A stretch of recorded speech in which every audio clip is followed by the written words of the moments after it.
नमस्कार दोस्तों, स्वागत है आपका स्टडी फॉर सिविल सर्विसेज में। वीडियो को पूरा देखिए। कोई भी आपका फीडबैक है, कोई सजेशन है, तुरंत वीडियो में कमेंट करके जरूर बताइए। अच्छा लगे तो वीडियो लाइक जरूर कर लीजिए और ऐसे वीडियो लगातार फ्री में पाने के लिए चैनल को तुरंत सब्सक्राइब कर लीजिए और बेल आइकन को जरूर टैप कर लीजिए ताकि आगे भी सारे वीडियो आपको मिलते रहे। यूट्यूब में फॉलो करते हैं तो प्लीज ये वाला फ्री टेलीग्राम चैनल जरूर ज्वाइन कर लीजिएगा। सारे नोटिफिकेशन, सारे अपडेट यहीं पे आते हैं, ध्यान रखिएगा। स्टडी फॉर सिविल सर्विसेज का कोई भी पेड ग्रुप अगर आपको ज्वाइन करना है तो सिर्फ 856480560660897523864455 यही नंबर है हमारे, सिर्फ जहां पे कॉल या व्हाट्सएप कर सकते हैं। इंस्टाग्राम पे हमारा पेज जरूर फॉलो कर लीजिएगा, studyforcivil.services है। ट्विटर पे हमको जरूर फॉलो कर लीजिएगा, @studyforcivils है। अगला एक्ट जो हम स्टडी करेंगे पीसीएसजे के सिलेबस में जीके पेपर में, वो है महिलाओं का कार्यस्थल पर लैंगिक उत्पीड़न निवारण प्रतिषेध और प्रतितोष अधिनियम 2013। इस अधिनियम से पहले कोई ऐसा एक्ट नहीं हुआ करता था जो कार्यस्थल पर, क्योंककि यहाँ पर फोकस कार्यस्थल पर है, वर्क प्लेस पर महिलाओं के उत्पीड़न, लैंगिक उत्पीड़न बेसिकली यानी सेक्सुअल हैरेसमेंट को इससे रोका जा सके, या फिर कुछ रेगुलेशन ऐसे नहीं थे। 1987 का विशाखा केस लैंडमार्क केस, जिसके बारे में आगे बताएंगे आपको। देन उसके बाद विशाखा गाइडलाइन सुप्रीम कोर्ट की थी, उसके तहत इसको डील किया जाता था। लेकिन आप निश्चित तौर पर जानते हैं गाइडलाइंस को इन्फोर्स करने की जिम्मेदारी कई बार सरकार की होती है, जब तक कोई मजबूत लेजिस्लेशन ना हो उसका कोई खास प्रभाव नहीं पड़ता है, या फिर आरोपी बच निकलते हैं। गाइडलाइन को कई बार जो है ट्विस्ट किया जा सकता है और उसको ना फॉलो करने के कई रीजंस दिए जा सकते हैं, लेकिन एक एक्ट जब बनेगा तो कहीं ना कहीं न्यायालय में बात जाती है और ये चीज़ें इन्फोर्सिबल होती हैं, इनको मनवाना पड़ता है। ठीक है, महिलाओं पर जो लैंगिक उत्पीड़न, लैंगिक हिंसा होती है उसके लिए तमाम तरीके के कानून हैं। आईपीसी में धाराएं हैं, क्रिमिनल लॉ अमेंडमेंट एक्ट हुआ था, निर्भया एक्ट जिसको हम लोग कहते हैं, तो तमाम तरह के अन्य ऑफेंसेस को उसमें डिफाइन किया गया और सजा का निर्धारण किया गया और राज्य की जिम्मेदारी भी सुनिश्चित की गई। ठीक है, लेकिन बेसिकली कार्यस्थल पर जब महिलाओं का लैंगिक उत्पीड़न किया जाता है, बिना स्पर्श करे, बिना कोई लैंगिक हमला किए उनको कार्यस्थल छोड़ने को मजबूर किया जाता है। मानसिक उनकी स्थिति ऐसी बना दी जाती है कि घृणा की वजह से, संताप की वजह से, या फिर किसी भी मनमुटाव की वजह से वह कार्यस्थल पर अपना बेस्ट नहीं दे पाती, या फिर कई बार कार्यस्थल छोड़ देती हैं, अपना काम ही छोड़ देती थी। कई बार महिलाओं को इसमें मजबूर किया गया है, ऐसी टिप्पणियां करके, मानसिक रूप से उनका उत्पीड़न करके, लैंगिक रूप से उनका उत्पीड़न करके कि वो कार्यस्थल छोड़ दें, और इस तरीके से एक तरीके से फंडामेंटल राइट का भी वायलेशन देखा गया था, ऑब्जर्व किया था कोर्ट ने, जो मैंने विशाखा केस आपको बताया जिसके बारे में आगे देखेंगे। ठीक है, तो उसमें आर्टिकल 19(1) का जी क्लॉज जो है उसको एक तरीके से इंटरप्रेट किया गया था विशाखा केस में, कि कार्यस्थल पर महिलाओं का लैंगिक उत्पीड़न ना सिर्फ लैंगिक उत्पीड़न की तरीके से देखा जाए, आर्टिकल 19(1) के उल्लंघन के रूप में भी देखा जाए, जहां पर सभी व्यक्तियों को अपने मन का व्यापार, क्रियाकलाप करने का अधिकार है। अगर कोई पुरुष जो है कार्यस्थल पर महिला का लैंगिक उत्पीड़न करता है तो एक तरीके से आईपीसी के जो भी नियम उस पर लागू होंगे उसका दोषी तो है ही, साथ ही साथ वो उस महिला के आर्टिकल 19(1) का भी उल्लंघन करता है, यानी अपने मन का कार्य या क्रियाकलाप करने का अधिकार का उल्लंघन करता है, उसको रोकता है ऐसा करने से। तो इसमें जो है हमको कुल मिलाकर चैप्टर पढ़ने हैं, 8 चैप्टर पढ़ने हैं और करीब जो है 30 धाराओं का अध्ययन करना है। यहाँ पर शास्तियों और दंड पर कम फोकस किया गया है, ज़्यादातर फोकस यहाँ पर जवाबदेही सुनिश्चित करने के लिए की गई है। जवाबदेही यहाँ पर किसी किसकी सुनिश्चित की जाएगी, कार्यस्थल की। ठीक है, और फिर जो है कुछ ऑफिसर्स यहाँ पर अपॉइंट करेगी सरकार इन नियमों के बंदों को लागू करने के लिए, और ज़्यादा फोकस इस एक्ट में ऑफेंसेस और उनके जो है परिवाद पर या फिर जो है आरोप तय किए जाने पर नहीं है। यहाँ पर एक ऐसा हम लोग कह सकते हैं लेजिस्लेशन है जिसका उद्देश्य ये प्रतीत होता है, जो women friendly work environment create करना अपना उद्देश्य मानता है। विमेन फ्रेंडली वर्क एनवायरनमेंट कैसे सुनिश्चित किया जा सकता है, चाहे वो सरकारी वर्क प्लेस हो, चाहे जो है प्राइवेट वर्क प्लेस हो, जहाँ पर कम से कम 10 लोग काम करते हो, ऐसी जगह पर जहाँ महिलाओं की प्रेजेंस हो, तो उनको एक जो है women friendly work environment provide कराया जा सके, किसी भी तरीके से उनके काम में कोई अवरोध ना करे, लैंगिक उत्पीड़न करके उनको मानसिक संताप ना दे। ठीक है, ये सुनिश्चित किया गया है इसमें। तो प्रारंभिक में संक्षिप्त नाम विस्तार प्रारंभ है कि कब लागू किया इसको, कब अस्तित्व में आया। आपको ध्यान रखना है कि अधिनियम पारित होने की दिनांक अलग होती है और लागू होना यानी जो इन्फोर्समेंट डेट होती है वो अलग होती है। दोनों डेट्स को हम लोग देखेंगे। फिर परिभाषाएं हैं कि कार्यस्थल क्या है, कौन कौन से ऑफिसर्स हैं, किस रैंक के ऑफिसर्स बनते हैं, लोकल कमेटी क्या है, इंटरनल कमेटी क्या है। ठीक है, लैंगिक उत्पीड़न से निवारण दिया हुआ है आपका 3 में। अध्याय 2 में यहाँ पर आंतरिक परिवाद समिति का गठन यहाँ पर बताया गया कैसे होगा, यानी इंटरनल कंप्लेंट्स कमेटी कैसे बनेगी, उसमें कौन कौन सदस्य होगा, जो है कार्यस्थल से कौन शामिल होगा, एनजीओस कौन शामिल होगा, क्या अवधि होगी, किसको जो है सदस्य नहीं बनाया जा सकता है, सदस्य के रूप में हटाया जा सकता है, सब चीज़ें पढ़ेंगे।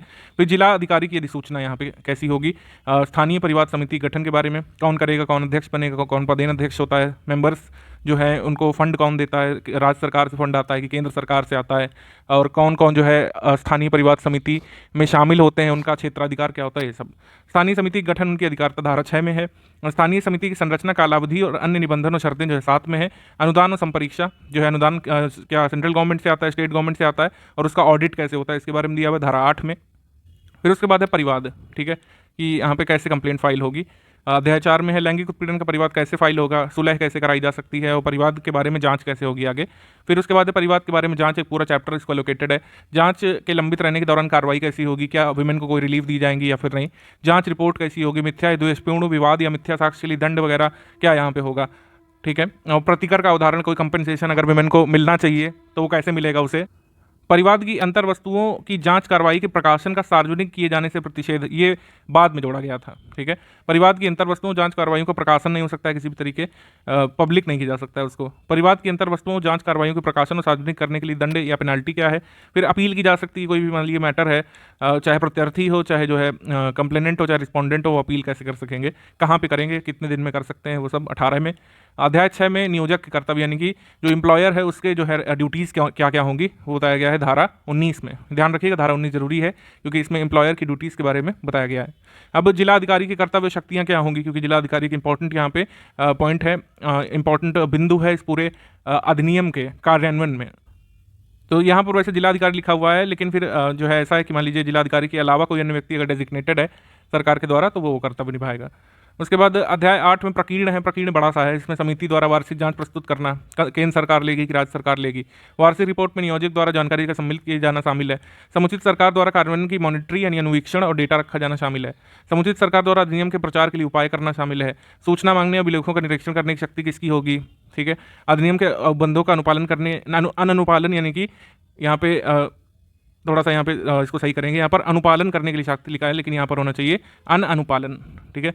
यानी अनुपालन ना करने के लिए शास्ति क्या होगी, अनुपालन करने के लिए शास्ति। अनुपालन शब्द का विलोम होता है अनुपालन। उसके बाद न्यायालय द्वारा अपराधों का संज्ञान कैसे लिया जाएगा। अपराध यहाँ पर सारे जो है नॉन कॉग्निजेबल होते हैं, ठीक है, ध्यान रखिएगा।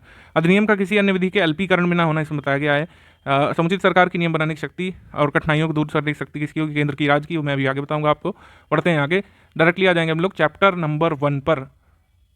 इस अधिनियम को पारित किया गया था 22 अप्रैल 2013 को और ये प्रवृत्त यानी इन्फोर्स्ड हुआ था 9 दिसंबर 2013 को, ठीक है, ध्यान रखिएगा। इन्फोर्समेंट डेट पूछी जाए तो ये है, इन्फोर्समेंट डेट है 9 दिसंबर 2013, ये इन्फोर्समेंट डेट है। बिल्कुल यहाँ पर विशाखा केस के बारे में थोड़ा सा यहाँ पर प्रकाश डालेंगे।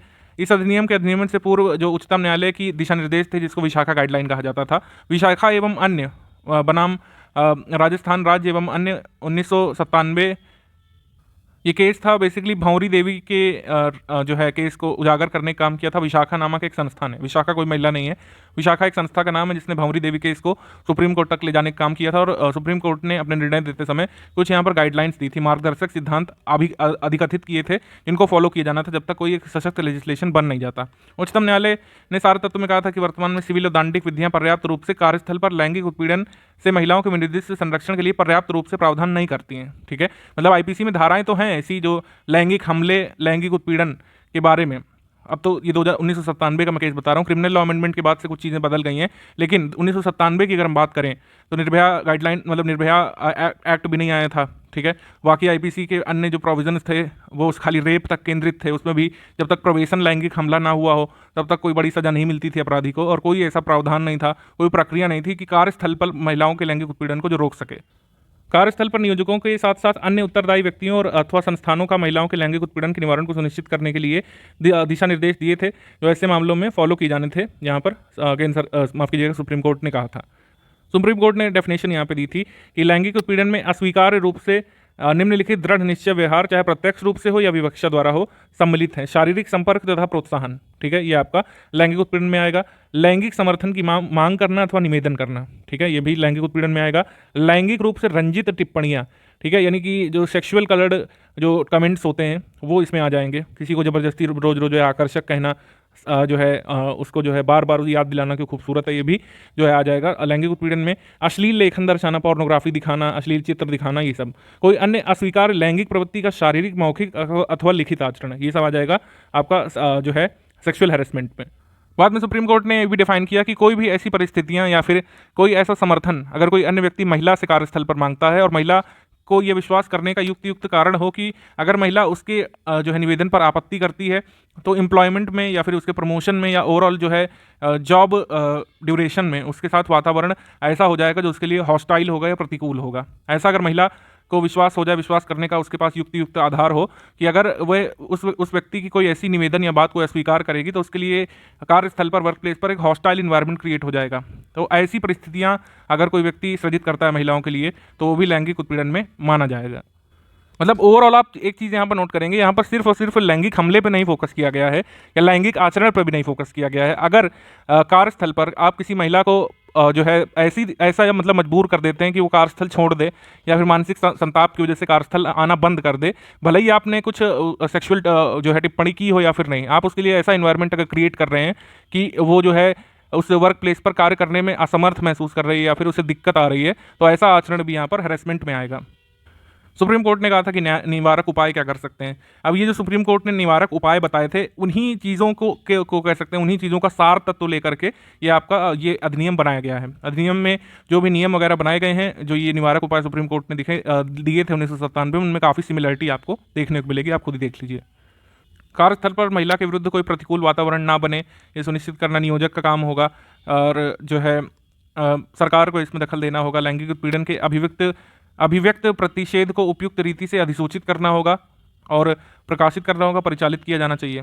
ठीक है, ये सब चीज़ें। दांडिक कार्रवाई कहा था कि भाई आईपीसी में जो भी दांडिक कार्रवाई के अधीन कोई भी जो है मतलब धारा बनती हो, वो नियोजक जो है लगाए अपने यहाँ के कर्मचारी पर, अगर वो कोई ऐसा आचरण करता है। लेकिन फिर भी बड़ा डिफिकल्ट था, आगे भी रहा जब तक अधिनियम बन नहीं गया। क्योंकि आप एक इन्वायरमेंट समझिए, अगर आप वर्क प्लेस पर किसी पर आईपीसी का केस कर देते हैं, भले ही उसे गिरफ्तारी हो गई हो, लेकिन वर्क इन्वायरमेंट फिर आपके लिए बड़ा हॉस्टाइल हो जाता है। कोई आपसे बात नहीं करना पसंद करता है, आप जो है अपने जो है सुपीरियर्स की नज़र में थोड़ा सा कह सकते हैं कट जाते हैं, वो आपसे बात करने नहीं पसंद करते। कुछ लोग आपसे डरने भी लगते हैं कि आपने उक्त व्यक्ति पर केस कर दिया तो क्या भरोसा आप हम पे भी केस कर दो। तो वर्क इन्वायरमेंट फिर सूटेबल नहीं रह जाता था। महिला भले ही आईपीसी की धारा के तहत केस कर दे किसी के ऊपर, लेकिन फिर वो वर्क प्लेस पर वो अपना वह स्थान नहीं महसूस कर पाती थी जो उसने पहले महसूस किया था। ठीक है, तो ये सब चीज़ें होती थी। तो ये भी बड़ी डिफिकल्टी थी कि मान लीजिए जहाँ पर आप काम करते हैं, अपने सहकर्मी के खिलाफ आईपीसी की धारा के तहत केस कर देते हैं, फिर आप वहाँ अच्छा नहीं महसूस करते हैं उस वर्क प्लेस में। ठीक है, तो ये सब दिक्कतें आ रही थी। सुप्रीम कोर्ट ने इस बात पर फोकस किया था कि जो भी दंड दिए जाएं संभवतः उस विधि में दिए जाएं जो कि अनुशासनिक कार्रवाई में आता हो। जैसे कोई एम्प्लॉयर है, यहाँ पर एम्प्लॉयमेंट देता है किसी व्यक्ति को, तो कई सारे रूल्स बनाए जाते हैं, तो उसमें जो अनुशासनिक कार्रवाई के उल्लंघन के जो उपबंध लागू होते हैं उस व्यक्ति पर, वही उपबंध लागू किए जाएं अगर कोई किसी महिला का कार्यस्थल पर लैंगिक उत्पीड़न करता है या करने की कोशिश करता है। तो जो सर्विस रूल्स हैं उनको किसी भी तरीके से ऐसा बनाना चाहिए कि उसमें ये चीज़ें ज़रूर शामिल हों कि कोई अगर महिला का लैंगिक उत्पीड़न करता है तो उसका परिवार पर निर्णय कैसे दिया जाएगा, परिवार का निपटारा कैसे होगा, इसके लिए पूरी रीति बनानी चाहिए हर एम्प्लॉयर को। एक परिवार समिति बनाने की सलाह सुप्रीम कोर्ट ने दी थी कि जिसमें आधे सदस्य कम से कम महिलाएं हों, ऐसी एक परिवार समिति बनाई जाए और वो ऐसे परिवादों पर विचार करे। ठीक, उसके बाद कर्मचारियों की पहल यहाँ पे बताई थी सुप्रीम कोर्ट ने कि कर्मचारियों की बैठक में या अन्य उपयुक्त फोरम में लैंगिक उत्पीड़न के विवादों को उठाने के लिए अनुज्ञात किया जाना चाहिए। जागरूकता फैलानी चाहिए समुचित सरकार को कि किसी भी तरीके से कार्यस्थल पर किसी महिला का लैंगिक उत्पीड़न ना किया जाए। यह अपराध में तो आएगा ही, साथ साथ इसमें मोरल रिस्पॉन्सिबिलिटी भी है सभी पुरुष कर्मचारियों की कि वो महिलाओं को एक वर्क फ्रेंडली इन्वायरमेंट प्रोवाइड करें उनकी वर्क प्लेस पर। तो करीब ये 12 पॉइंट्स की गाइडलाइन थी सुप्रीम कोर्ट की, और यही गाइडलाइन जो है आधार बनी थी इस एक्ट का, जो फाइनली जो है 2013 में अस्तित्व में आया था दिसंबर में। तो प्रारंभिक में यहाँ पर संक्षिप्त नाम विस्तार है, संपूर्ण भारत में इसका स्प्रेड हो गया है। ठीक है, और जब बना था तो जम्मू कश्मीर में नहीं था, लेकिन अब वहाँ भी है। इस अधिनियम में विथित व्यक्ति या विथित महिला के बारे में बताया गया है। कंप्लेनेंट जो होगी विथित महिला यानी एग्रीव्ड विमेन कौन होगी, किसी भी आयु की महिला। ठीक है, किसी भी आयु की महिला, चाहे वो नियोजित हो या फिर नहीं, जो प्रत्यर्थी द्वारा लैंगिक उत्पीड़न के किसी कार्य के अध्यधीन रहने का अभिकथन करती है। ठीक है, कार्यस्थल पर चाहे नियोजित हो या फिर ना हो, अगर कार्यस्थल में उसके साथ कोई पुरुष ने जो है लैंगिक उत्पीड़न किया है या फिर वो ऐसा कहती है कि उसके साथ हुआ है, तो वो एग्रीव्ड विमेन कही जाएगी। कोई निवास गृह या गृह के संबंध में कोई भी आयु की ऐसी महिला जो किसी निवास गृह या गृह में नियोजित है। ठीक है, और मान लीजिए कोई घर है, उसमें कोई महिला काम करने आती है, उसका लैंगिक उत्पीड़न होता है, तो उसको भी इसमें एग्रीव्ड विमेन कहा जाएगा। समुचित सरकार यहाँ पे किसे कहा गया है? समुचित सरकार यानी एप्रोप्रिएट गवर्नमेंट उसे कहा गया है, यानी कि केंद्रीय सरकार को। केंद्र सरकार या संघ राज्य क्षेत्र प्रशासन यानी कि यूटी एडमिनिस्ट्रेशन के अंतर्गत उसके स्वामित्वाधीन, नियंत्रणाधीन या प्रत्यक्ष रूप से या अप्रत्यक्ष रूप से उपलब्ध कराई गई निधियों द्वारा पूर्णतः या भागीतः वित्त पोषित कोई ऐसे ऑर्गेनाइजेशन हों या उनके ऑफिसर्स हों, वो सारे जो है केंद्र सरकार के एम्बिट में आ जाएंगे। राज्य सरकार के एम्बिट में जो भी कार्यालय, मंत्र जो है विभाग, उनसे संबंधित सरकारी कार्यालय, इनका वित्त पोषण राज्य सरकार के द्वारा होता है। ठीक है, आंशिक या पूर्ण रूप से, वो सभी कार्यस्थल आ जाएंगे राज्य सरकार के एम्बिट में। अब इसमें कहा गया है कि खंड मतलब ये जो चाहे केंद्र सरकार के ऑफिशियल ऑफिसेस हों चाहे राज्य सरकार के हों वो तो आ जाएंगे। इनके अलावा कोई ऐसे प्राइवेट ऑफिसेस या फिर संगठन, संस्थान, बिजनेस ऑर्गेनाइजेशन जो राज्य सरकार या केंद्र सरकार द्वारा वित्त पोषित नहीं है, न पूर्ण रूप से न आंशिक रूप से, लेकिन उनके राज्य क्षेत्र में पड़ते हैं, जैसे किसी राज्य में कोई private institute, company, organisation, business place, work place है, तो वो राज्य क्षेत्र के भीतर अगर आ रहा है तो उसकी जिम्मेदारी स्टेट गवर्नमेंट की होगी उसको रेगुलेट करने की। अब इसमें देखिए लिखा हुआ है कि जिलाधिकारी से धारा 5 के अधीन अधिसूचित कोई अधिकारी अभिप्रेत है, यानी कि जरूरी नहीं कि डीएम होंगे, उनसे सबऑर्डिनेट भी कोई रैंक के अधिकारी जो है काम कर सकते हैं। घरेलू कर्मकार से कोई ऐसी महिला अभिप्रेत है जो किसी घर में पारिश्रमिक के लिए घरेलू काम उनका करने जाती है, ठीक है। अब यहाँ पर कर्मचारी से कहा गया है जो कार्यस्थल पर किसी कार्य के संबंध में प्रत्यक्ष रूप से या किसी अभिकर्ता जिसके अंतर्गत कोई ठेकेदार भी शामिल हो के माध्यम से प्रधान नियोजक की जानकारी से या उसके बिना नियमित, अस्थायी, तदर्थ या फिर दैनिक मजदूरी के आधार पर वहाँ पर काम करता है, चाहे मतलब पारिश्रमिक पर करता है या फिर वॉलंटरी तौर पर करता है, वो कर्मचारी माना जाएगा। मान लीजिए कोई वॉलंटरी वर्कर है, कोई अपनी सेवाएं देता है बिना कोई मजदूरी लिए, तो ऐसा नहीं कह सकते वो हमारा कर्मचारी नहीं है। अगर आपके यहाँ काम करता है तो आपका कर्मचारी ही होगा, भले ही वो जो है संविदा पर हो, परिवीक्षाधीन हो यानी इंटर्न हो, और शिक्षु, प्रशिक्षु, ट्रेनी कोई भी हो, वह व्यक्ति कर्मचारी माना जाएगा। नियोजित यहाँ पर किसको कहा गया, एम्प्लॉयर उसको कहा गया है जो समुचित सरकार या किसी स्थानीय प्राधिकरण के किसी विभाग, संगठन, उपक्रम, स्थापन, उद्यम, संस्था, कार्यालय, शाखा, यूनिट के संबंध में विभाग, संगठन, उपक्रम, स्थापन, संस्था से जुड़ा हुआ हो, ठीक है। तो समुचित सरकार या स्थानीय प्राधिकरण द्वारा निमित्त इस आदेश से निर्दिष्ट किया जाए वो आपका एम्प्लॉयर होगा। इसके बाद बाकी डेफिनेशंस आपको आगे के धाराएं पढ़ने में मिलती रहेंगी। प्रत्यार्थी से ऐसा व्यक्ति अभिप्रेत है जिसके विरुद्ध विधित महिला ने धारा 9 के तहत कोई परिवाद दाखिल किया हो। लैंगिक उत्पीड़न में क्या माना है यहाँ पर, शारीरिक संपर्क या उसका फायदा उठाना, लैंगिक पक्षपात की मांग या अनुरोध करना, लैंगिक अर्थ वाली टिप्पणियां करना, अश्लील साहित्य यानी पोर्नोग्राफी दिखाना, या फिर लैंगिक प्रकृति का कोई निंदनीय शारीरिक या गैर शाब्दिक आचरण करना। और फिर इसमें कार्यस्थल के अंतर्गत और क्या क्या चीज़ें आ जाएंगी सब यहाँ पर डिफाइन कर दिया है, ठीक है। कोई भी प्राइवेट संस्था जहाँ पर कम से कम 10 लोग काम करते हैं वो भी यहाँ पर आ जाएगा कार्यस्थल में। अब यहाँ पर असंगठित सेक्टर की को डिफाइन किया गया है, नॉन ऑर्गेनाइज सेक्टर या अनऑर्गेनाइज सेक्टर। कोई ऐसा उद्यम माना जाएगा जो स्वतः नियोजित कर्मचारियों के स्वामित्वाधीन है और किसी भी प्रकार के माल का उत्पादन, विक्रय या सेवा प्रदान करने में संलग्न है और कर्मकारों को नियोजित करता है, और ऐसे कर्मकारों की संख्या 10 से कम है, मतलब अनऑर्गेनाइज सेक्टर वो कहा जाएगा जिसमें कर्मचारियों की संख्या 10 से कम है। लैंगिक उत्पीड़न से निवारण यहाँ पे कैसे होगा इसके बारे में बताया गया धारा 3 में। किसी भी महिला का किसी कार्यस्थल पर लैंगिक उत्पीड़न नहीं किया जा सकता, ये उपधारा 1 में लिखा हुआ है। फिर उसमें लिखा है कि लैंगिक उत्पीड़न अन्य किन चीज़ों को माना जाएगा, लैंगिक आचार के अलावा नियोजन में अधिमानी व्यवहार करना, ठीक है, या अंतर्निहित या स्पष्ट वचन कोई ऐसा देना जिसमें स्पष्ट किया जा रहा हो कि लिंग के आधार पर किसी से विभेद किया जा रहा है। नियोजन में अहितकर व्यवहार या अंतर्निहित या स्पष्ट धमकी देना कि उसके महिला होने कर्ण निकाल देंगे, ठीक है, या महिला हो महिला के तरीके रहो, ऐसा कहना भी यहाँ पे इस अधिनियम में जो है एक ऑफेंस माना जाएगा। उसकी वर्तमान या भावी नियोजन की परिस्थिति के बारे में अंतर्निहित या स्पष्ट धमकी देना कि महिला को जो है पद से अवनत कर दिया जाएगा, डिमोशन उसका हो जाएगा अगर वो कुछ फेवर्स नहीं करेगी, तो ऐसा उसको कहना, धमकाना, ये भी आ जाएगा लैंगिक उत्पीड़न में। उसके कार्य में बार बार हस्तक्षेप करना, ठीक है, या आपराधिक या शत्रुतापूर्ण कार्य वातावरण तैयार करना, ये भी आ जाएगा लैंगिक उत्पीड़न में। स्वास्थ्य सुरक्षा को प्रभावित कर सकने वाला अपमानजनक आचरण करना। अब एक इंटरनल कमेटी बनाई जाएगी, पहले इसको इंटरनल कंप्लेंट्स कमेटी कहा जाता था, लेकिन अब जो है एक अमेंडमेंट हुआ था इसमें, फिर इसको इंटरनल कमेटी ही कहा जाने लगा। जैसे कार्यस्थल पर प्रत्येक नियोजक लिखित आदेश द्वारा एक आंतरिक परिवाद समिति का गठन करेगा। इंटरनल कंप्लेंट्स कमेटी कैसे बनेगी, इसमें एक पीठासीन अधिकारी होगा यानी चेयरपर्सन होगा, जो वरिष्ठ स्तर की नियोजित महिला होगी, यानी कि हर संभव ये प्रयास किया जाएगा कि वरिष्ठ स्तर की उसी जो है कार्यालय से या फिर उसी सरकारी विभाग से संबंधित वो महिला हो, ये सुनिश्चित किया जाएगा। पीठासीन अधिकारी एक महिला हो इस परिवार समिति में। फिर कहा है कि कर्मचारियों में से 2 से अन्यून सदस्य ऐसे जो महिलाओं की समस्या के प्रति अधिमानी रूप से प्रतिबद्ध हैं। 2 से अन्यून सदस्य यानी कम से कम 2 सदस्य जो है ये ऑर्गेनाइजेशन के ये होने चाहिए, और अधिमानी तौर पर जो महिलाओं का मतलब सम्मान करते हों या फिर जिनके पास समाज सुधार के कार्य में अनुभव है या फिर विधिक ज्ञान है, ठीक।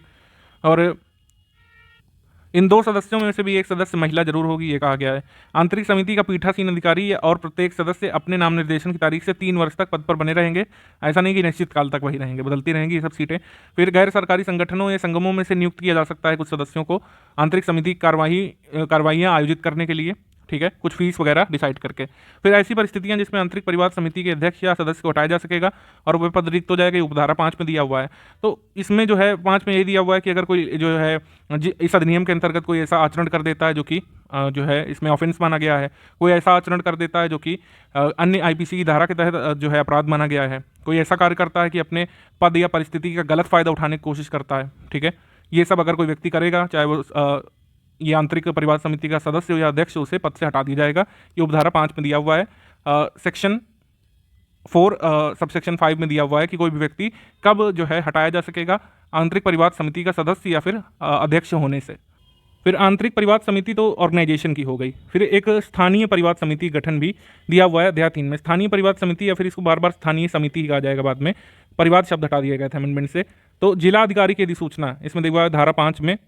इसमें लिखा है जिला मजिस्ट्रेट या फिर अपर जिला मजिस्ट्रेट यानी डीएम या फिर एडीएम या कलेक्टर या उप कलेक्टर, ठीक है, ध्यान रखिएगा इन पोस्ट के बारे में कि कौन बन सकता है। इसमें डीएम बन सकते हैं, एडीएम बन सकते हैं, कलेक्टर बन सकते हैं या डिप्टी कलेक्टर बन सकते हैं। समुचित सरकार इस अधिनियम में प्रदत्त शक्तियों का प्रयोग करते हुए जिलाधिकारी को यहाँ पर स्थानीय परिवार समिति के हेड के रूप में नियुक्त करेगी। जिला मजिस्ट्रेट को, अपर जिला मजिस्ट्रेट अगर वहाँ है, और कलेक्टर या डिप्टी कलेक्टर, इन चारों में से किसी एक को समुचित सरकार, बेसिकली राज्य सरकार ही होती है, तो वो जो है स्थानीय परिवार समिति गठन के लिए उनको नियुक्त करती है। अब ये स्थानीय समिति क्यों गठित की जाती है? प्रत्येक जिलाधिकारी संबंधित जिले में ऐसे इस्टेब्लिशमेंट के लिए जहाँ पर 10 से कम कर्मचारी होने के कारण एक इंटरनल समिति गठन नहीं की जा सकता है, तो वहाँ पर जो अधिकारिता होगी वो स्थानीय समिति की होगी। क्योंकि बहुत सारे ऐसे ऑर्गेनाइजेशन से दुकानें होती हैं जहाँ पर 10 से कम लोग काम करते हैं, कुछ महिलाएं भी वहाँ पर काम करती हैं, तो उनका निपटारा कैसे होगा, ठीक है, क्योंकि वहाँ तो इंटरनल कमेटी बनाई नहीं जा सकती, क्योंकि इंटरनल कमेटी बनाई जाने का एक यहाँ पर रूल ये भी है कि उस ऑर्गेनाइजेशन में या उस संगठन में, उस संस्थान में कम से कम 10 लोग नियोजित होने चाहिए। तो जहाँ पर 10 से कम लोग हैं उनके यहाँ पर अगर कोई लैंगिक उत्पीड़न का मामला हुआ है तो वो कौन सुनेगा? स्थानीय समिति या स्थानीय परिवार समिति सुनेगी। जिलाधिकारी ग्रामीण या जनजातीय क्षेत्र में प्रत्येक ब्लॉक, तालुका, तहसील या शहरी क्षेत्र में या वार्ड या नगर पालिका में परिवार ग्रहण करने के लिए और 7 दिन की अवधि के भीतर उससे संबंधित स्थानीय समिति को भेजने के लिए एक नोडल अधिकारी को पदाभिहित कर सकेगा, ठीक है। यानी कि मान लीजिए कोई जनजातीय क्षेत्र है या फिर जहाँ पर बड़ा क्षेत्र है, कई सारी तहसील वार्ड वगैरह हैं, तो हर वार्ड के लिए एक नोडल ऑफिसर जो है जिलाधिकारी या फिर जो भी व्यक्ति एडीएम में से, डिप्टी कलेक्टर में से, कलेक्टर में से बनेंगे, वो डेजिग्नेट कर सकते हैं किसी ऑफिसर को हर वार्ड या फिर तालुका के लिए या तहसील के लिए। स्थानीय समिति की अधिकारिता का विस्तार जिले के उन क्षेत्रों पर होगा जहाँ वह गठित की गई है, ठीक है। मान लीजिए कि कानपुर में अगर कोई स्थानीय समिति बनी तो उसी क्षेत्र के मामलों की सुनवाई करेगी। स्थानीय समिति की संरचना के बारे में बताया गया है कि जिलाधिकारी द्वारा नाम निर्देशित की जाने वाले निम्नलिखित सदस्यों से बनेगा। अध्यक्ष कौन होगा? जो सामाजिक क्षेत्र में प्रख्यात और महिलाओं की समस्या के प्रति प्रतिबद्ध जो व्यक्ति होगा, जाना जाएगा कि महिलाओं की समस्याओं के लिए काम करता है, वो अध्यक्ष बनेगा। एक महिला जो जिले में ब्लॉक, तालुका, तहसील, वार्ड या नगर पालिका में कार्यरत महिलाओं में से नाम निर्दिष्ट की जाएगी। 2 सदस्य जिनमें से कम एक सदस्य महिला होगी। महिलाओं की समस्या के लिए प्रतिबद्ध ऐसे गैर सरकारी संगठनों या संगमों में से होगी, ठीक है। इन सभी सदस्यों में से एक ऐसा होना चाहिए जिसके पास विधिक ज्ञान हो, यानी कि वकालत वगैरह पढ़ा हो। इसमें यह भी कहा गया है कि कम से कम एक नॉमिनी मेंबर जो होगा वो अनुसूचित जाति, अनुसूचित जनजातियों या अन्य पिछड़े वर्ग में से होना चाहिए। जिले में सामाजिक कल्याण या महिला और बाल विकास संबंधित अधिकारी इसमें पदेन सदस्य हो जाएंगे अपने आप। और स्थानीय समिति का अध्यक्ष प्रत्येक सदस्य अपनी नियुक्ति की तारीख से 3 वर्ष की अवधि के भीतर पद धारण करेंगे, 3 वर्ष से अधिक नहीं। परिस्थितियां जिसमें स्थानीय समिति के अध्यक्ष या सदस्य को हटाया जा सकेगा और पद रिक्त हो जाएगा, दिया हुआ है उपधारा 3 में। उपधारा 3 में वो कंडीशंस बताई गई हैं, सिमिलर कंडीशंस हैं। अगर कोई व्यक्ति दिवालिया हो जाता है, मानसिक रूप से अक्षम हो जाता है, उसके खिलाफ कोई दोष सिद्ध हो जाता है आईपीसी के तहत किसी कोर्ट में, इस नियम के अधिनियमों के उल्लंघन करने के उस पर आरोप लगे हों तो हटाया जा सकता है उसको। अगर कोई अपनी पोस्ट का अनड्यू एडवांटेज लेने की कोशिश करता है तो उसे हटाया जा सकेगा। केंद्र सरकार द्वारा स्थानीय समिति के संचालन के लिए अनुदान दिया जाना और राज्य के महालेखाकार के परामर्श से विहित संपरीक्षा की रीति के अंतर्गत उसका ऑडिट किया जाएगा, उस अनुदान का दिया हुआ है उपधारा 8 में, ठीक है। ध्यान रखिएगा जो है सेक्शन 7, ठीक है, सेक्शन 7 और सब सेक्शन 8 में दिया हुआ है कि केंद्र सरकार द्वारा स्थानीय समिति के संचालन के लिए ग्रांट दिए जाएंगे, यानी जो है फंड दिया जाएगा। अब अध्याय 4 है परिवाद। परिवाद कैसे होगा, कंप्लेंट कैसे की जा सकेगी फाइल? तो कंप्लेंट फाइल की जाने के लिए लिखा है सेक्शन 9 में। सेक्शन 9 में लिखा है कि जहाँ पर लैंगिक उत्पीड़न की घटना की तारीख से 3 मास की अवधि के भीतर या बार बार घटनाएं हो रही तो अंतिम घटना की तारीख से 3 मास की अवधि के भीतर लिखित में परिवाद आंतरिक समिति को देना होगा। मान लीजिए कोई संगठन है, सरकारी संगठन है, वहाँ पर इंटरनल कमेटी बनी है तो इंटरनल कमेटी को दिया जाएगा। अगर मान लीजिए कोई अनऑर्गेनाइज सेक्टर का ऑफिस है, कार्यालय है, दुकान है, वहाँ पर लैंगिक उत्पीड़न महिला महसूस करती है तो वो स्थानीय समिति या स्थानीय परिवाद समिति को देगी। और यह कि इसमें जो चीज़ें मैंने स्किप की हैं वो लिखा हुआ है कि अगर महिला अनपढ़ है, जो है निरक्षर है, वो फाइल नहीं कर सकती लिखित में, तो उसको सपोर्ट वगैरह इंटरनल कमेटी और लोकल कमेटी प्रदान करेंगी ये परिवाद फाइल करने के लिए। फिर उसके बाद लिखा है कि शारीरिक या मानसिक रूप से असमर्थ है, मृत्यु हो गई ऐसी महिला की और परिवाद व्यक्ति फाइल करना चाहता है तो उसका विधिक और वारिस या फिर कोई अन्य ऐसा व्यक्ति जो विहित किया जाए इस धारा के अधीन परिवाद कर सकेगा। फिर इसमें सुलह के बारे में लिखा हुआ है। मीडिएशन कई बार जो है हो सकेगा, तो मीडिएशन के लिए दिया हुआ है धारा 10 में। इस अधिनियम की धारा 10 में दिया हुआ है कि अगर धारा 9 के तहत कोई केस फाइल किया गया है और धारा 11 में जांच प्रारंभ किए जाने से पहले व्यथित महिला के अनुरोध पर, अगर व्यथित महिला ऐसी चाहती है कि कॉन्सिलेशन कराया जाए, ठीक है, सुलह कराई जाए, तो सुलह के माध्यम से उसके जो महिला एग्रीव्ड वीमेन है और रिस्पॉन्डेंट प्रत्यार्थी के बीच मामले का अगर समाधान हो पाता है तो ऐसा करने का समाधान स्थानीय समिति या आंतरिक समिति करेंगी। यानी एक मौका अगर विमेन चाहती है तो दिया जा सकेगा कि वो रिस्पॉन्डेंट से सुलह कर ले। अच्छा, एक और है कि धन संबंधी समाधान जो है आधार नहीं होगा, कि कोई धन नहीं मांग सकती है कंप्लेनेंट की हाँ धन लेकर के वो सुलह कर लेंगे, ऐसा नहीं। अगर कोई छोटी मोटी घटना है, मान लीजिए किसी ने सेक्सुअली कलर्ड रिमार्क दे दिया किसी विमेन को और उसे अच्छा नहीं लगा और वो जो आज जा रही है केस फाइल करने, तो उसमें अगर विमेन चाहती है उस व्यक्ति को एक मौका देना माफ़ करने का, तो मतलब ये सुलह हो जाती है। व्यक्ति अगर लिखित माफ़ी मांग लेता है कि उसका ऐसा कोई इरादा नहीं था सेक्सुअली कलर्ड रिमार्क करने का, उसने कर दिया, वह उसके लिए दुखी है, क्षमा मांगता है, आगे से ऐसा नहीं करने का प्रण लेता है, तो फिर जो है सुलह हो जाएगी और फिर आगे कोई भी कार्रवाई नहीं होगी। स्थानीय समिति और आंतरिक समिति जिसके पास भी केस जाएगा वो ये फिर देखेंगे कि सुलह में क्या बातें हुई हैं, उनको रिकॉर्ड करेंगे और उसमें लिखेंगे कि क्या शर्तें होंगी, आगे जो प्रत्यार्थी है उसको कौन कौन सी बाउंडेशंस होंगी, वो नहीं काम ऐसा करेगा, वो सब रिकॉर्ड की जाएगा इसमें। फिर अंत में अगर ये हो जाता है कि हाँ समाधान हो गया है, सुलह हो गई है, तो आंतरिक समिति या स्थानीय समिति प्रत्यार्थी के खिलाफ कोई कार्रवाई आगे नहीं बढ़ाएगी। उसके बाद लिखा है कि परिवाद के बारे में जांच, ठीक है, जो धारा 9 के तहत जो कंप्लेंट की गई उसकी जांच किस रीति में होगी ये लिखा गया है। अगर सुलह नहीं हो पाती तब तो लोकल कमेटी या फिर जो इंटरनल कमेटी है वो जांच करेंगी इसके बारे में। आंतरिक समिति या स्थानीय समिति प्रत्यार्थी अगर कोई कर्मचारी है तो लागू सेवा नियमों के उपबंधों के अनुसार जहां कोई ऐसे नियम बनाए गए हो जांच के, उसके तहत जांच करेगी। अगर कोई ऐसे नियम नहीं है जांच के तो जो विहित किए जाए, बार बार देखिए विहित किया जाए शब्द आ रहा है, ये कौन विहित करेगा, तो केंद्र सरकार करेगी, ध्यान रखिएगा। तो जांच करने की रीति जो केंद्र सरकार बताएगी उसके हिसाब से जांच होगी। अगर मान लिया जाता है कि प्रथम दृष्टया मामला विद्यमान है यानी प्रिमा फेसी ये कार्य किया गया है, तो आईपीसी की जो धारा 509 है यानी शब्द अंग विक्षेप या कोई ऐसा कार्य करना जो महिला की लज्जा का अनादर करने के लिए आश्रयित है, तो उसके लिए एक पुलिस कंप्लेंट के लिए जो है अनुमोदन अपनी रिकमेंडेशन स्थानीय समिति या फिर जो है आंतरिक समिति भेज देगी पुलिस को 7 दिन की अवधि के भीतर कि भाई पुलिस अब अपना FIR दर्ज कर सकती है ऐसे व्यक्ति के ऊपर। इसमें यह भी है कि मान लीजिए सुलह हो गई है और ये हो गया कि कोई ऐसा निबंधन या शर्त प्रत्यार्थी नहीं मानता है बाद में जो है सुलह करने के बाद, तो भी उस पर स्थानीय समिति आंतरिक समिति कार्रवाई कर सकेगी, ठीक है। और कार्रवाई करने के लिए फिर बाद में पुलिस को परिवाद भेज देगी अगर उसे लगता है कि जो सुलह में शर्तें मनवाई गई थी वो नहीं मान रहा है रिस्पॉन्डेंट। ऐसा कुछ मामला हो सकता है जहां दोनों पक्षकार कर्मचारी हैं एक ही ऑर्गेनाइजेशन के, तो उनको जो है जांच के प्रक्रम के दौरान सुनवाई का अवसर दिया जा सकता है और जो निष्कर्ष निकलेगा कंक्लूजन उसकी दोनों कॉपी दोनों जो है पार्टीज को मिल जाएगी, एग्रीव्ड विमेन को, रिस्पॉन्डेंट को, जिससे वो मतलब अपना बचाव करने के लिए कार्रवाई आगे बढ़ा सके। फिर आईपीसी में जो धारा 509 है उसकी सुनवाई करते के साथ भी न्यायालय को ये रिकमेंडेशन इस अधिनियम में किया गया है कि अपराध का दोष सिद्ध यदि ठहराया जाता है तो धारा 5-15 के उपबंधों को ध्यान में रखते हुए प्रत्यार्थी द्वारा व्यथित महिला को एक कंपनसेशन देने का भी ऑर्डर दे सकता है कोर्ट को ये कह सकते हैं इस अधिनियम के माध्यम से शक्ति प्रदान की गई है। धारा 509 के तहत सुनवाई करते के दौरान अगर अपराधी को दोषी सिद्ध पाया जाता है तो उस धारा के अंतर्गत अपराध के लिए जो सजा होगी वो भी दी जाए और कंपनसेशन भी दे, वह व्यक्ति जिसके अगेंस्ट कंप्लेंट की गई है वह कंपनसेशन भी दे जो मिल सके कंप्लेनेंट को। फिर इसमें पावर बताई गई है उपधारा 1 के अधीन कार्रवाई करने के लिए, जैसे इसमें दिया हुआ है ये धारा 11 उपधारा 3 में दिया हुआ है धारा 11 उपधारा 1 के तहत कार्रवाई करने के लिए आंतरिक समिति या स्थानीय समिति जो भी यहाँ पे अपना कार्रवाई करेंगे उनको शक्ति किसकी होगी, सिविल प्रक्रिया संहिता यानी सिविल प्रोसीजर कोड 1908 के अधीन एक सिविल न्यायालय की शक्तियाँ उनमें आ जाएंगी। यानी कि किसी व्यक्ति को हाजिर करना, समन करना और शपथ पर उनकी परीक्षा करने की शक्ति उनके पास आ जाएगी। किसी दस्तावेजों के प्रकटीकरण या पेश किए जाने की उपेक्षा करने की शक्ति उनको आ जाएगी और कोई भी अन्य बात जो विहित किया जाए केंद्र सरकार के द्वारा। उपधारा 1 के अधीन जो जाँच स्थानीय समिति या आंतरिक परिवाद समिति करेगी 90 दिन की अवधि के भीतर पूरी की जाएगी। ये पूछा जा सकता है एग्जाम में कि कितना टाइम मिलेगा इंटरनल कमेटी या लोकल कमेटी को जांच करने के लिए 90 दिन का, ठीक। फिर इस परिवाद के बारे में जांच के बारे में दिया हुआ चैप्टर 5 में, इसमें सबसे पहला सेक्शन है सेक्शन 12। इसमें लिखा हुआ है कि जांच जब तक लंबित है 3 महीने के लिए तो क्या होगा। जांच जब तक लंबित है तब तक व्यथित महिला या प्रत्यार्थी को अन्य कार्यस्थल पर स्थानांतरण करने की शक्ति होगी। लोकल कमेटी या इंटरनल कमेटी जो है एम्प्लॉयर को ये आदेश दे सकेगी कि जो है नियोजक जो है यानी जिसके यहाँ ये विधित महिला या प्रत्यार्थी काम करते हो या तो प्रत्यार्थी को या तो विधित महिला को ट्रांसफ़र किया जाए किसी एक ऑफिस से दूसरे ऑफिस। विधित महिला को 3 मास की अवधि तक की छुट्टी मंजूर की जाए, ठीक है, और छुट्टी ये पेड लीव होनी चाहिए।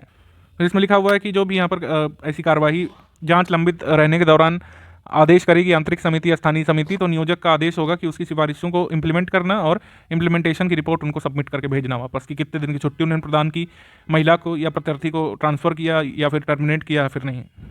देन इसके बाद जांच रिपोर्ट के बारे में दिया हुआ है धारा 13 में इस एक्ट में। इसमें लिखा हुआ है कि नियोजक या जिलाधिकारी को रिकमेंडेशन जो है भेजेगी आंतरिक समिति या फिर जो है लोकल कमेटी। जैसे लोकल कमेटी है तो वो भेजेगी जिलाधिकारी को, इंटरनल कमेटी है तो एम्प्लॉयर को भेजेगी। जांच पूरी होने की तारीख के 10 दिन की अवधि के भीतर जो दोनों पार्टीज़ हैं उनको जांच रिपोर्ट उपलब्ध कराएगी और नियोजक को या जिलाधिकारी को जो भी मामला हो। तो जो कंक्लूजन में अगर ये निकलता है कि प्रत्यार्थी के विरुद्ध कोई भी सबूत नहीं मिला है, इस वजह से नियोजक और जिलाधिकारी को रिकमेंडेशन जाएगी, कोई आगे कार्रवाई आगे बढ़ाने की जरूरत नहीं है। ऐसा भी मामला हो सकता है कि कंक्लूजन ये हो कि हाँ, प्रत्यार्थी के विरुद्ध अभिकथन साबित हो गया, महिला ने जो बातें कही थी वो वाकई सच हैं और अभ्यर्थी ने माफ़ कीजिएगा प्रत्यार्थी ने जो है ऐसा काम किया है। तो यथास्थिति एम्प्लॉयर को या जिलाधिकारी को जैसा भी मामला हो वो सिफारिश करेगी कि जो भी सर्विस रूल्स एप्लीकेबल हों, जैसे सरकारी कार्यालय तो एक सर्विस रूल्स होते हैं, उसके अनुसार जो कदाचार के रूप में सेवा नियमों में जो मतलब सेवा नियमों में जिन्हें कदाचार कहा जाता है उनके लिए जो भी शास्ति होती है वो लगाई जाए सर्विस रूल्स के तहत। इसके साथ ही प्रत्यार्थी के वेतन में कटौती करके व्यथित महिला को भी दिया जा सकता है और जो है ये कार्रवाई हो सकती है। मान लीजिए कि ऐसी राशि का संदाय करने में प्रत्यार्थी असफल रहता है ऑर्डर देने के बाद भी, तो उसमें जिलाधिकारी को रिकमेंडेशन भेजी जा सकेगी कि भू राजस्व के बकाया के रूप में राशि की वसूली जिस विधि से की जाती है उसी प्रकार उस राशि की वसूली उस प्रत्यार्थी से की जाए जिसके खिलाफ महिला को कंपनसेशन देने का आदेश किया गया हो। इंटरनल कमेटी या लोकल कमेटी जो भी रिकमेंडेशंस देंगी कार्रवाई करने की, उस आदेश सिफारिश की प्राप्ति से 60 दिन की अवधि के भीतर जिलाधिकारी को या फिर एम्प्लॉयर को उस व्यक्ति के खिलाफ कार्रवाई करनी होगी, अगर इंटरनल कमेटी और लोकल कमेटी को लगता है कि हाँ जो है आरोप सिद्ध होता है। मान लीजिए कि कोई विमेन जो है जानबूझ करके मिथ्या परिवाद करती है, किसी को जो है धमकाने के लिए, उसे जो है हम लोग कह सकते हैं उसका अनड्यू एडवांटेज लेने के लिए या द्वेषपूर्ण तरीके से किसी को सिर्फ बदनाम करने के लिए ऐसा केस फाइल करती है, तो उसके खिलाफ जो है कार्रवाई की जा सकेगी। जो भी सेवा नियम उपबंध लागू होंगे उनके हिसाब से कार्रवाई होगी। मान लीजिए कोई सरकारी कार्यालय है तो सर्विस रूल्स के हिसाब से कार्रवाई होगी, और कोई ऐसा ऑर्गेनाइजेशन है जहाँ सर्विस रूल्स ऐसे है ही नहीं, तो केंद्र सरकार जो ऐसी रीति में मतलब केंद्र सरकार जो रिकमेंडेशंस देगी या उन्होंने जो नियम बनाए होंगे उसके हिसाब से कार्रवाई की जाएगी उस महिला के खिलाफ जिसने झूठा केस किया है। तो देखिए इसमें भी लिखा है जो विहित किया जाए, इसमें कई चीज़ें स्पष्ट तौर पर नहीं लिखी हैं, केंद्र सरकार के ऊपर छोड़ दिया है कि कैसे अग्रीव्ड वुमेन अगर उसने झूठा केस किया है तो कार्रवाई कैसे उसके खिलाफ की जाएगी। जहां पर सर्विस रूल्स एप्लीकेबल नहीं है वो कौन डिसाइड करेगा? केंद्र सरकार, ध्यान रखिएगा। तो इसमें कई सारी चीज़ें वेल डिफाइंड नहीं है इस एक्ट में अभी भी। हालांकि इसमें स्पष्ट किया गया है कि मान लीजिए कि किसी ने किसी के खिलाफ केस किया, अग्रीव्ड वुमेन कोई सबूत नहीं दे पाती है, सबूतों के अभाव में वो छूट जाता है, तो उसे मिथ्या परिवाद नहीं कहा जाएगा। यानी कि सबूत देने में मात्र असमर्थता इस धारा के अधीन परिवादकर्ता के विरुद्ध कार्रवाई आकर्षित नहीं करेगी। ठीक है, ये ध्यान रखिएगा। मतलब कार्रवाई ऐसे नहीं हो जाएगी कि आप सबूत नहीं दे पाए तो आपने झूठा केस किया, ऐसा नहीं माना जाएगा। जो कंपनसेशन की बात की गई है, अग्रीव्ड वुमेन को जो मिलना चाहिए अगर केस सच साबित होता है, तो इन बातों का ध्यान रखा जाएगा। व्यथित महिला को पहुंचाए गए मानसिक आघात, पीड़ा, यातना या भावनात्मक कष्ट को यहाँ पे आधार बनाया जाएगा कंपनसेशन डिसाइड करने के लिए। लैंगिक उत्पीड़न की घटना के कारण उसकी वृत्ति के अवसर की जो हानि हुई हो उसे ध्यान में रखा जाएगा। पीड़ित द्वारा शारीरिक या मन चिकित्सकीय उपचार के लिए उपगत चिकित्सा व्यय, यानी मानसिक परिस्थिति के कारण अगर कोई चिकित्सा व्यय किया है किसी महिला ने, तो उस चिकित्सा व्यय का भी यहाँ पे कह सकते हैं भरण किया जाएगा उस कंपनसेशन से। प्रत्यार्थी की आय और उसकी वित्तीय परिस्थिति का भी ध्यान में रखा जाएगा, यानी कि ऐसा कंपनसेशन लगा दें जो वो व्यक्ति दे ही नहीं सकता, उसकी औकात से बाहर है। एक मुश्त या किस्तों में ऐसे समुदाय की साध्यता, यानी कि एक मुश्त या फिर किस्तों में जो कंपनसेशन एग्रीड वुमेन को वो रिस्पॉन्डेंट दे अगर उसके खिलाफ आरोप सिद्ध हुआ है तो। इसमें लिखा है कि परिवाद की अंतर वस्तुओं जांच कार्रवाइयों के प्रकाशन और सार्वजनिक करने पर प्रतिषेध रहेगा, इसमें लिखा हुआ है धारा 16 में। फिर धारा 17 में लिखा हुआ है कि जांच कार्रवाइयों के प्रकाशन या सार्वजनिक करने के लिए शास्ति क्या होगी? कोई इंटरनल कमेटी का सदस्य, लोकल कमेटी के सदस्य जानबूझ करके विमेन की या फिर रिस्पॉन्डेंट की रेपुटेशन को हार्म करने के लिए अगर ये पब्लिक मतलब ये कंटेंट जो है कार्रवाई के वो पब्लिक कर देता है, न्यूज़पेपर में छपवा देता है, ठीक है, तो उसके लिए शास्ति क्या होगी? शास्ति अगेन डिफाइंड नहीं है। शास्ति में कहा गया कि जो भी सर्विस रूल्स एप्लीकेबल होंगे उस व्यक्ति पर वो लगेंगे। उसकी सर्विस में अगर ये दिया हुआ है कि ऐसा करने पर उसे सर्विस से टर्मिनेट किया जा सकता है, या फिर 2 साल के लिए तनख्वाह नहीं मिलेगी, या फिर तनख्वाह में कटौती होगी, तनख्वाह बढ़ेगी नहीं, ये सब सर्विस रूल्स कई बार जो है पहले से बना लिए जाते हैं। अगर सर्विस रूल्स एप्लीकेबल हैं तो सर्विस रूल्स के हिसाब से कार्रवाई होगी, अन्यथा केंद्र सरकार धारा 17 के अंतर्गत जो भी दंड डिसाइड करेगी वो दिया जाएगा। तो लोकल कमेटी, इंटरनल कमेटी या फिर कोई भी अन्य मेंबर जो जांच में शामिल है और जांच के अंतर वस्तुओं को, कंटेंट्स को सार्वजनिक करने का काम करता है, ठीक है, तो उस पर कार्रवाई हो सकेगी सर्विस रूल्स जो उस व्यक्ति पर एप्लीकेबल होंगे उसके हिसाब से। फिर है कि कोई भी व्यक्ति एग्रीव्ड है, मान लीजिए रिस्पॉन्डेंट एग्रीव्ड है, मान लीजिए कि कंप्लेनेंट एग्रीव्ड है कि अच्छा कंपनसेशन नहीं दिलाया या फिर जो है कार्रवाई नहीं की, तो ये ट्रिब्यूनल में जो है शिकायत की जा सकेगी इसमें। या किसी न्यायालय में की जा सकेगी, और जहाँ पर सर्विस रूल्स एप्लीकेबल हैं उसके हिसाब से की जा सकेगी। अगर सर्विस रूल्स एप्लीकेबल नहीं है तो उसी रीति में कार्रवाई होगी जो केंद्र सरकार विहित करेगी। अगेन मैंने कहा कि काफ़ी सारे नियम यहाँ पे डिफाइंड नहीं है।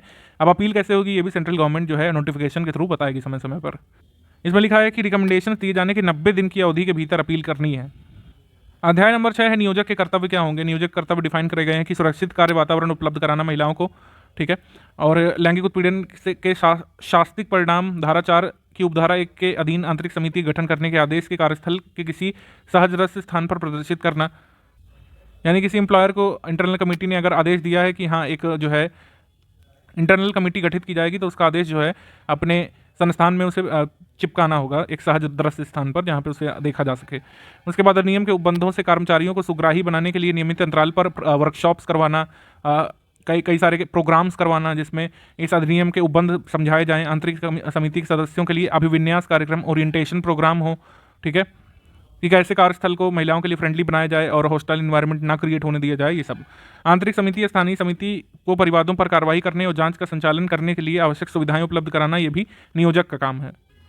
आंतरिक समिति या स्थानीय समिति के समक्ष प्रत्यर्थी या फिर साक्षियों की उपस्थिति सुनिश्चित करना। मान लीजिए किसी गवाही होनी है किसी के खिलाफ, तो ऐसा नहीं कि एम्प्लॉयर उसमें कोई सपोर्ट नहीं करेगा। एम्प्लॉयर जो है अपने एम्प्लॉय को कहेगा कि भाई जो परिवाद किया गया है उसमें हाजिर हो इंटरनल कमेटी के सामने या लोकल कमेटी के सामने।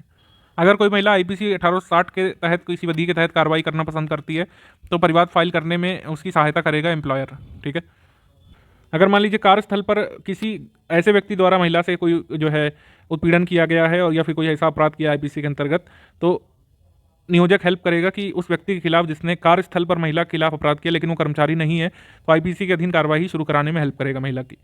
लैंगिक उत्पीड़न को सेवा नियमों के अधीन कदाचार मानेगा और ऐसे कदाचार के लिए कार्रवाई आरंभ करेगा। बार बार सर्विस रूल्स की बात हो रही है तो नियोजक को बार बार अब गाइडलाइन दी जाती है कि सर्विस रूल्स में जो लैंगिक उत्पीड़न है उसको भी कदाचार की श्रेणी में, इनडिसिप्लिन की श्रेणी में शामिल किया जाए और जो भी कार्रवाई बनती है उसके खिलाफ की जाए।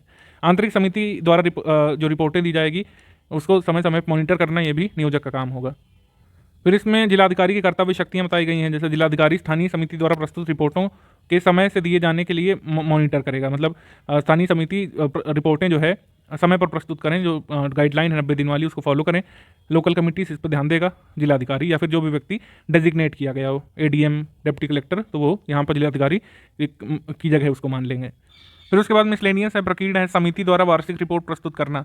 प्रत्येक कैलेंडर वर्ष में कौन कौन से केसेस आए, किनका निपटारा हुआ, कौन से सच पाए गए, कौन से झूठे पाए गए, क्या कार्रवाई की गई रिस्पोंडेंट के खिलाफ, इन सब की एक रिपोर्ट तैयार करके अगर इंटरनल कमेटी है तो अपने एम्प्लॉयर को भेजेगी, अगर लोकल कमेटी है तो अपने जिले के जिलाधिकारी को प्रस्तुत करेगी, ठीक। उसके बाद है कि वार्षिक रिपोर्ट में नियोजक द्वारा जानकारी का सम्मिलित किया जाना।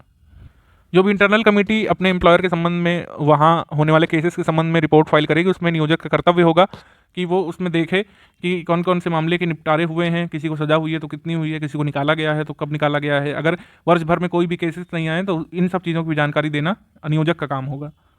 समुचित सरकार द्वारा कार्यान्वयन की मॉनिटरिंग या डेटा रखा जाना। समुचित सरकार इस अधिनियम के कार्यान्वयन की मॉनिटरिंग करेगी और कार्यस्थल पर लैंगिक उत्पीड़न के फाइल किए गए या निपटाए गए सभी मामलों की संख्या संबंधी डेटा रखेगी। समुचित सरकार द्वारा नियमों का प्रचार किया जाना और स्थानीय समिति के सदस्यों के लिए अभिविन्यास यानी ओरिएंटेशन कार्यक्रम या ट्रेनिंग प्रोग्राम्स आयोजित किया जाना। ये दिया हुआ धारा 24 में। समुचित सरकार की नियोजक और जिलाधिकारी से सूचना मांगने और अभिलेखों का निरीक्षण करने की शक्ति होगी। जैसे जिलाधिकारी से सरकारी कार्यालय के मामले में, और जो प्राइवेट ऑफिसेस हैं, प्राइवेट ऑर्गेनाइजेशन है, उनकी जो इंटरनल कमेटी बनी गई उससे समुचित सरकार जो है रिपोर्टें मांग सकती है, रिकॉर्ड्स मांग सकती है इस एक्ट में जो भी कार्रवाइयाँ की गई उसके संबंध में, और उन्हें देना होगा। अब अधिनियम के उपबंधों का अनुपालन करने के लिए शास्ति क्या है। जहाँ कोई भी एम्प्लॉयर धारा 4 की उपधारा 1 के अधीन इंटरनल कमेटी का सृजन करने में असफल रहता है, ठीक है, धारा 13, 14 या 22 के तहत कार्रवाई करने में असफल रहता है, तो इस अधिनियम के अन्य उपबंधों या तदीन बनाए गए किन्हीं नियमों का उल्लंघन करता है तो 50,000 रुपये तक का जुर्माना लगेगा ऐसे एम्प्लॉयर पर, ठीक। और नियोजक पूर्व में इस अधिनियम के अधीन दंडनीय अपराध में सिद्ध दोष ठहराए जाने पर उसी अपराध को पुनः अगर करता है ऐसा ऑर्गेनाइजेशन तो दुगना जुर्माना यहाँ पर लगेगा, ठीक है, 50,000 की जगह 1 लाख, ठीक है। और अगर सरकार या स्थानीय प्राधिकारी को लगता है कि उसके कारोबार या क्रियाकलाप को चलाने के लिए जो जरूरी लाइसेंस है उसको भी रद्द करना चाहिए, रजिस्ट्रेशन समाप्त करना चाहिए, तो वो भी किया जा सकता है ऐसे एम्प्लॉयर का जो कि इंटरनल कमेटी नहीं बनाता है, इंटरनल कमेटी बनवाता है या फिर उसमें अच्छे से कार्रवाई नहीं करता है, केसेस को अच्छे से सुनवाई नहीं करती उसकी इंटरनल कमेटी, तो या फिर इंटरनल कमेटी के जो रिकमेंडेशन है उनको मानता नहीं है ऐसा एम्प्लॉयर, तो ये सब जुर्माना वगैरह लगेगा उसके ऊपर, ठीक। अब न्यायालय द्वारा अपराधों का संज्ञान कैसे लिया जाएगा। इसमें कहा गया है कि अपराधों का संज्ञान तभी लिया जाएगा जब कोई विधित महिला या इंटरनल कमेटी या लोकल कमेटी द्वारा इस निमित्त प्राधिकृत किसी व्यक्ति द्वारा शिकायत किया जाएगा, तभी जो है न्यायालय ऐसे मामलों का संज्ञान लेगा, अन्यथा नहीं। कि क्या इसमें पूछ सकते हैं कि क्या कोर्ट जो है सुओ मोटो केसेस ले सकता है इस अधिनियम के अंतर्गत, तो इसका उत्तर होगा नहीं। स्वप्रेरणा से जो है केसेस जो है नहीं ले सकता है न्यायालय इसमें, जब तक उसको इंटरनल कमेटी या लोकल कमेटी या स्वयं एग्रीड विमेन अप्रोच ना करे तब तक न्यायालय इसमें संज्ञान नहीं लेगा ऑफेंसेस का। इसके बाद है कि मेट्रोपॉलिटन मजिस्ट्रेट या प्रथम श्रेणी के न्यायिक मजिस्ट्रेट से निम्नतर कोई भी न्यायालय इस अधिनियम के अधीन दंडनीय किसी अपराध का विचारण नहीं करेगा। यानी कम से कम या तो महानगर मजिस्ट्रेट हो या फिर प्रथम श्रेणी का जुडिशियल मजिस्ट्रेट हो, वही इन मामलों की सुनवाई करेगा। इनसे निम्न क्लास का मजिस्ट्रेट ऐसे मामलों की सुनवाई नहीं करेंगे। उसके बाद अपराध यहाँ पर नॉन कॉग्निजेबल होंगे, यानी FIR दर्ज करने की आवश्यकता नहीं होगी। अधिनियम का किसी अन्य विधि के अल्पीकरण में ना होना, तत्समय प्रवृत्त किसी अन्य विधि के उपबंधों के अतिरिक्त होंगे, उनके अल्पीकरण में नहीं। तो ये ध्यान रखना है, ये इस अधिनियम के नियम किसी अन्य लागू अधिनियम के उपबंधों को शॉर्ट या कर्टेल नहीं करेंगे, उनमें बढ़ोतरी करेंगे, ये कहा गया है। समुचित सरकार की नियम बनाने की शक्ति इसमें बताई गई 29 में। केंद्रीय सरकार की कठिनाइयों को दूर करने की शक्ति बताई गई 30 में। तो ये ओवरऑल आपका पॉश एक्ट हो गया, और आई थिंक सारे जरूरी प्रोविजन सब आपको पता चल चुके होंगे। आपको पता चल चुका होगा कि इसमें अपराधों के निवारण से ज़्यादा जरूरी यहाँ पर फोकस किया गया है विमेन के लिए वर्क प्लेसेस को वर्क फ्रेंडली बनाना। ठीक है,